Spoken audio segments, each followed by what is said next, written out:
I really think you're wrong about that. I think a lot more experts would agree with the way I feel. Oh, sorry. I didn't realize the camera was on. Just was having a little argument here, which is only fitting since we're about to start the argument writing section of the course.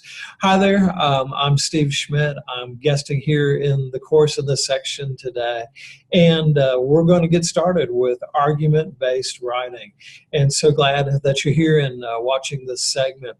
Argument writing is something near and dear to my heart. I've worked at ABSPD for since 2010, and I have been teaching this course on argument-based writing since 2012. I've also authored the book Writing for the GED Test, Book 4, which centers on argument-based writing, so have some expertise with this. Before we get started and before we dive in, make sure that you have this handout that says argument-based writing. There was a spot to download it earlier in the course. If you don't have this, please stop the video now, go download it, print it out, have that in front of you before we start. So thank you in advance for doing that, because we'll be referring to this over and over as we go on through. So if you don't have it, pause it, come back. Okay, now that you have the handout, let's talk a little bit about argument writing and why it's so important. Really, it didn't get a whole lot of attention until the College and Career Readiness Standards came out in 2013.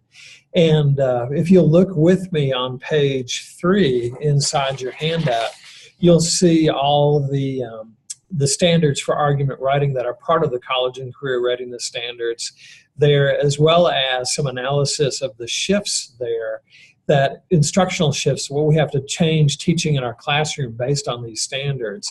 And you can see a couple things to direct your attention there to the bottom of the page. The first is to do a guided practice of close analytical reading. And close reading is probably been discussed earlier in the course, but it's students are going to be writing about reading, so if it's very important they understand what the reading's about, or they're not going to be able to write about it. So that's very, very important. You can use the steps you learned earlier in the course.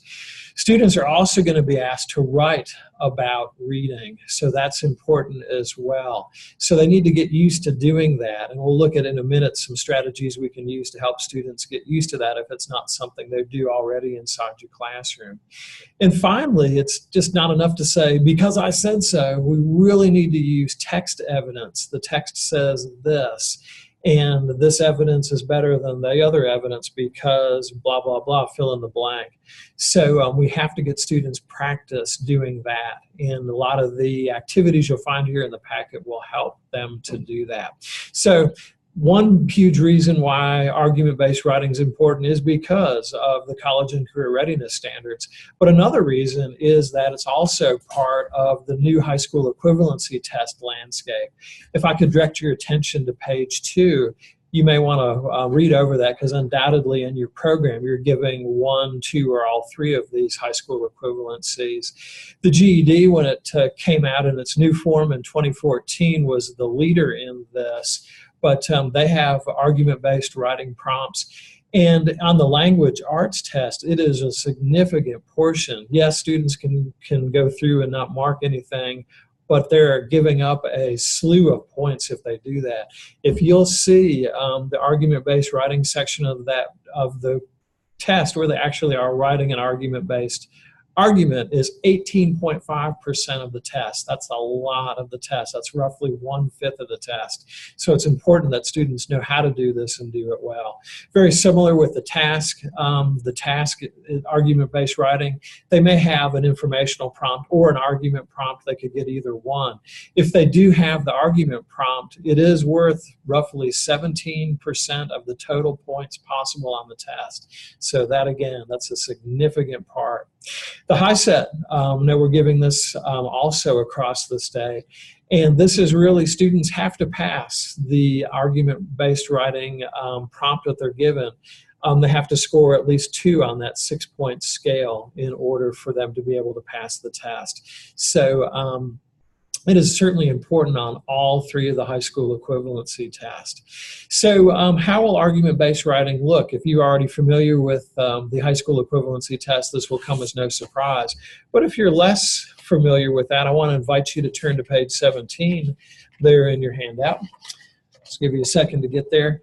But how would a prompt look for argument-based writing? Well, we can see this is one that actually I've written, and it's based on a WIOA-friendly prompt where two students have written cover letters, or two prospective job applicants have written cover letters. And so essentially what you have is you have one prompt where someone is making a point about something. Usually they're taking a side in a controversial subject. In this case, we have Lazario Stevens, who's writing a cover letter as to why he should get the job. Or if you flip over to page 18, you will see that Enrique Hernandez, who's also applying for the same job, has written a cover letter as to why he is the best applicant. So you'll definitely have those two prompts, one side then the other, and your students will have to practice being able to decide which one has the stronger evidence. And so that's going to take some time to learn exactly how to do that. But that is how this will look. So what we mentioned earlier, that close reading, that being able to analyze the reading and then being able to write on it, is going to be extremely, extremely important for our students to be successful. So argument writing is really not that complicated. Yes, it does take some time to learn, but I always believe in the KISS principle, keep it surprisingly simple. And I want to make the argument that students have been arguing, of course, since they were little children. As soon as they learn to talk, they learn to argue. And so students shouldn't be intimidated by this because they've been arguing all their life. And the first activity that we'll do in just a minute shows this, because we're going to use a children's book to see about how argument writing works.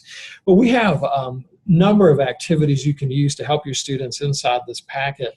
And I want to invite you to turn to page 7, so you can flip back a little bit and find that. And on page 7, we certainly don't have time in this section of the course to do all these activities, but there's some great ones. Just to get used to your students writing, the journaling activity is great. Hope you incorporate some journaling time inside your classroom. To get students used to writing about reading, the quick writes on page 8 is a great activity where they can learn to write about reading. Also, I love doing the debate activity on pages 15 and 16. We won't get a chance to do that again today, but students generally love to argue, and so the debate provides a format in which they can do that in a controlled environment there. I also love the interview technique that's mentioned, where you can actually have students play roles of the various people inside the writing prompts. Like page 24 and 25, I'm going to suggest that they play the roles of Darnell Hughes and Shanice Jones, who are arguing about what is the best soft skills that a worker can have, another WIOA-friendly prompt. What would you do? Also get students to argue about their opinion based on videos that they watch. So there's a lot of good stuff there inside this packet. So look forward to working with you in this section, and I'll see you in a little bit later in the course when we talk about how to use a writing frame, which is a great tool to help our students with argument writing. So I'm glad to be with you here in this section of the course and look forward to learning a lot with you about argument-based writing.